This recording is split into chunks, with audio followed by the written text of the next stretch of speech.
Hola amigos, nos encontramos en el municipio de Villa de Mazo, en la isla canaria de La Palma. Esta entidad local y administrativa pertenece hoy a la Red de Pueblos Mágicos de España, iniciativa que pretende dar valor a sus bondades patrimoniales. Concretamente, hoy nos situamos en su barrio del pueblo, lugar que comprende la capital municipal y que concentra varias entidades culturales que han puesto en valor su riqueza artesanal. La urbe se despliega por las pendientes del cono volcánico de las Toscas y por sus calles empedradas. Vamos a iniciar esta visita comenzando por el Ayuntamiento de Villa de Mazo. Conchi, miembro del equipo de este ayuntamiento, y Sandra, una dedicada colaboradora, vuelven a ser las perfectas anfitrionas. Este edificio se ubica en la plaza Pedro Pérez Díaz, espacio que recibe el nombre de uno de los personajes más destacados del municipio. Junto a su hermano Alonso, ejercieron un gran impacto tanto en Villa de Mazo como a nivel insular en materia política, educación, medicina y desarrollo urbano. Pedro Pérez Díaz fue el promotor de la Ley del Cabildo de 1902, gracias a la cual hoy existen órganos de gobiernos y administración local para cada isla, con competencias propias y autonomía para gestionar sus intereses.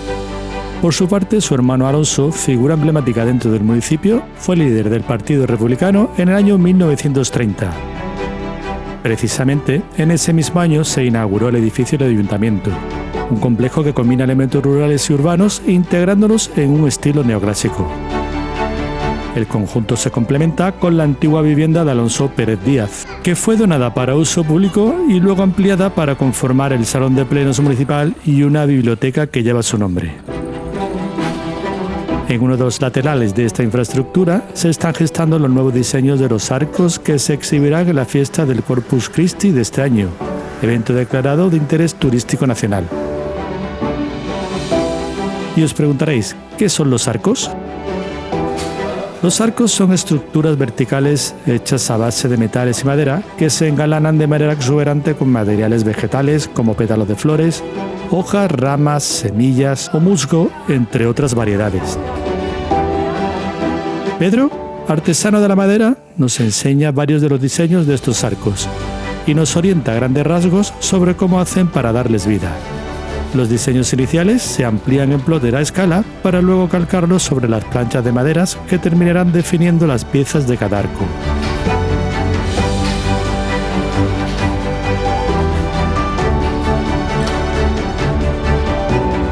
Luego se ensambla la estructura con madera o metales y finalmente se decora con la colaboración de los vecinos y vecinas. Por tanto, asistimos a una tradición comunitaria, una manifestación artística y social que mantiene las técnicas artesanales y refuerza la unión de los macenses.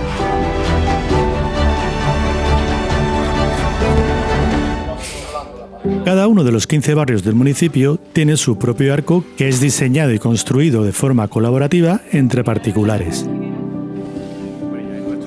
El corpus vertical es una singularidad de Mazo y en el año 2025 se exhibieron estructuras que llegaron a alcanzar hasta los 17 metros de altura.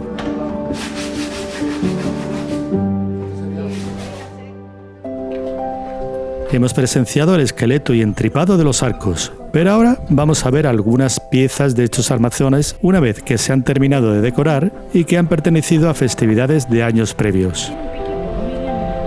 Para ello nos dirigimos a la Casa Roja, antigua vivienda mandada a construir por el indiano Leopoldo Pérez Díaz y que hoy alberga el Museo del Corpus Christi y el Bordado.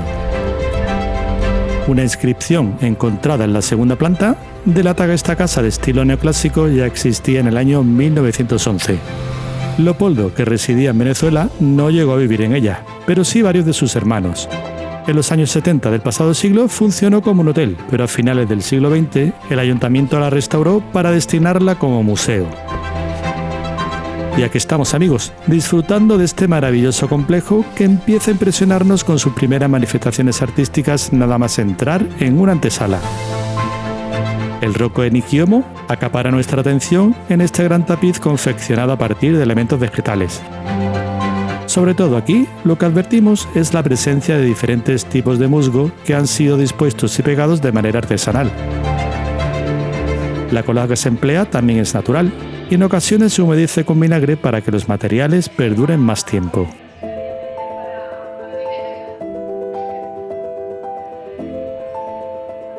Toda esta materia prima se comienza a recoger meses antes de la celebración del Corpus, siendo imprescindible el conocimiento de las especies empleadas por parte de todos los implicados en el proceso.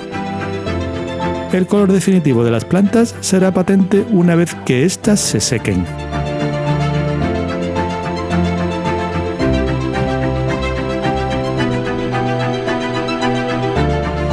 La creatividad y el ingenio brillarán a la hora de emplear cada semilla, cada pétalo o cada rama en su lugar correspondiente.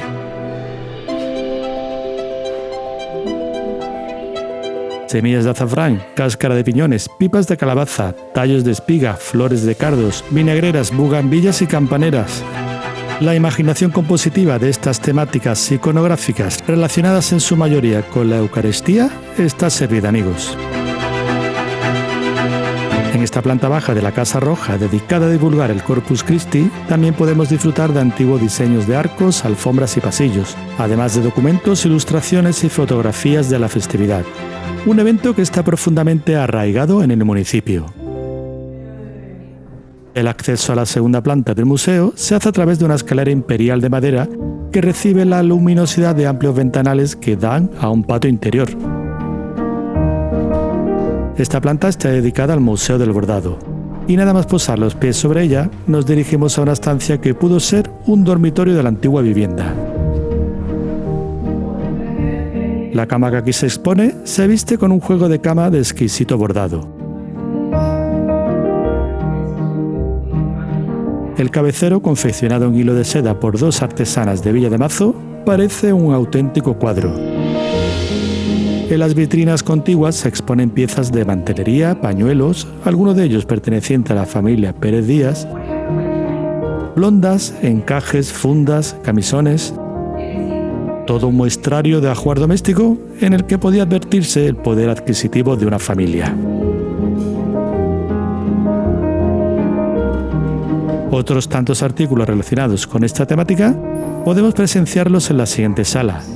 Sin embargo, en esta ocasión, lo que nos llama la atención de la habitación es el instrumental del proceso designado empleado para el bordado tradicional de la palma. Marlene, la guía del museo, nos explica que sobre un papel de cebolla o vegetal se dibuja el diseño.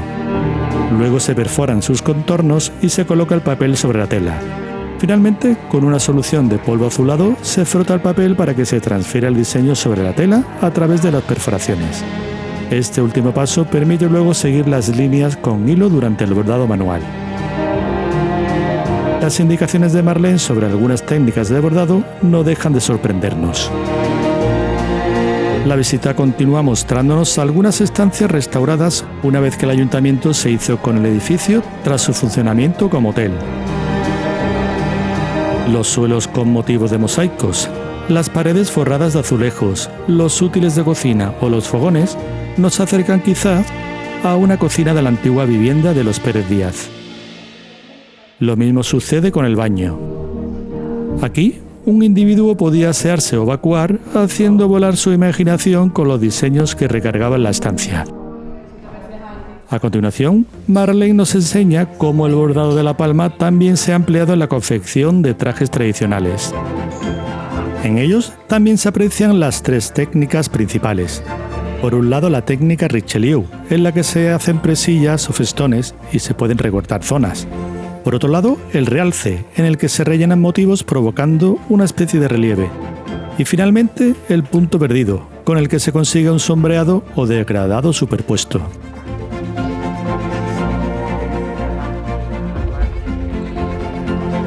Algunas de las piezas que se exponen nos cuentan una historia, como este mantel que se empezó a trabajar en Cuba a principios del siglo XX y que se terminó de bordar muchos años después para formar parte de este museo. Terminamos esta visita interior contemplando la obra Vistiendo el maniquí, del pintor Gregorio Toledo. Este cuadro presidió el salón de plenos del ayuntamiento durante un tiempo, pero cobra sentido que haya sido trasladado a estas dependencias. Exteriormente rodeamos el museo para ver sus jardines. Estos espacios verdes eran comunes en las casas de los indianos, es decir, de aquellos que emigraron a las Américas en busca de un porvenir y regresaron con grandes fortunas. Los jardines eran una muestra de gran estatus económico y además era una manera de integrar la arquitectura con el paisaje circundante. Los jardines sirven hoy también como espacio para eventos culturales al aire libre. Por último, decir que en las estancias exentas del edificio principal podréis encontrar un magnífico museo micológico. Abandonamos la Casa Roja para dirigirnos a un lugar en el que mantienen vivo el valor de las tradiciones artesanales de Villa de Mazo.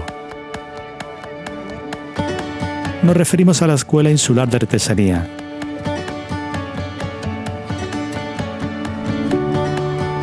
Aquí, cesteros, bordadoras, tejedoras y torneros transmiten sus oficios a nuevas generaciones, de manera que se ayuda a preservar el patrimonio cultural inmaterial de la isla.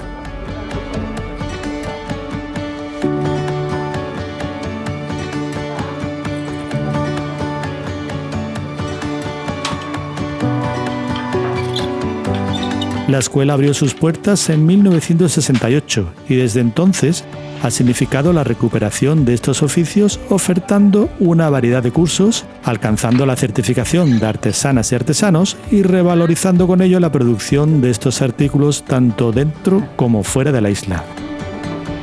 Forman parte del sector económico y del desarrollo local.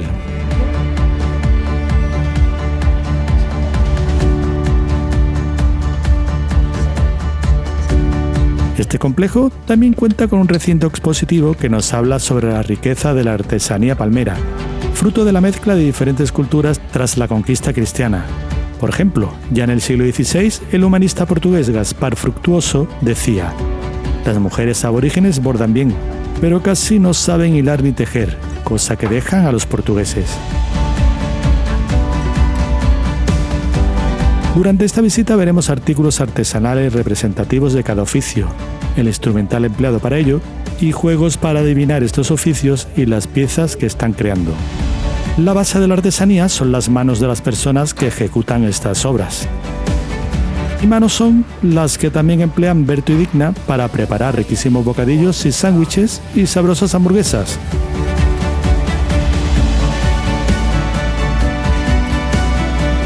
Si nos permitís la licencia, podemos llamar a esto artesanía culinaria. Nos viene bien, porque así podemos decir que Villa de Mazo rebosa arte por los 4 costados. Hasta la próxima.